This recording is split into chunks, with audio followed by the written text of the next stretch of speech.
இன்றைக்கி நம்மளோட let's cook and eat சேனலில் வெள்ளரிக்காய் சௌச்சோ அந்த மாதிரி நீர்க்காய் போட்டு மோர் குழம்பு எப்படி பண்ணுறதுன்னு பார்க்கலாம். அதுக்கு ஒரு மிக்சர் ஜாரில் 3 பச்சை மிளகாய் எடுத்திருக்கேன், 1/4 ஸ்பூனு சீரகம், ஒரு சின்ன துண்டு இஞ்சி, ஒரு கைப்பிடி தேங்காவை கட் பண்ணி வச்சுருக்கேன், அதையும் நான் சேர்த்துக்கிறேன். ஒரு 2-3 பல்லு பூண்டு, அதுக்கப்புறம் ஒரு 5 நிமிஷத்துலேருந்து 10 நிமிஷம் ஊற வச்ச கடலைப்பருப்பு, ஒரு ஸ்பூன் கடலைப்பருப்பு ஊற வச்சுருக்கேன், அதையும் சேர்த்து நல்லா அரைச்சி எடுத்துக்கலாம் மையா.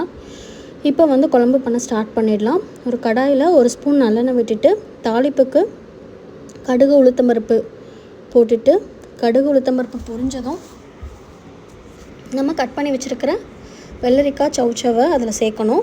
அதுக்கு முன்னாடி ஒரு கொத்து கருவேப்பிலை, 2 சிவப்பு மிளகாய் போட்டு தாளித்து விட்டுடலாம். தாளித்து விட்டுட்டு நம்ம கட் பண்ணி வச்சுருக்கிற சௌச்சோ வெள்ளரிக்காய் இதில் நம்ம சொரக்காய் மற்ற எல்லா நீர்க்காயுமே போட்டால் இன்னும் ரொம்ப நல்லாயிருக்கும். ஸோ நான் இன்றைக்கி வெள்ளரிக்காவும் சௌச்சோவும் சேர்த்துருக்கேன். இப்போ குழம்புக்கு தேவையான அளவு உப்பு சேர்த்துக்கலாம். நல்லா இதை மிக்ஸ் பண்ணி விட்டுட்டு நம்ம அரைச்சி வச்சுருக்கிற அந்த மசாலா சேர்த்துட்டு மூடி வச்சு ஒரு 10 நிமிஷம் காயெல்லாம் வேகட்டும்.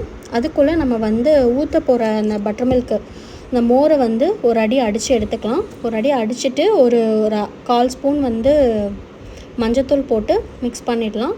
இப்போ காய் நல்லா வெந்திருக்கும். ஒரு 5 நிமிஷத்துலேருந்து 10 நிமிஷம் வெந்தாலே போதும்.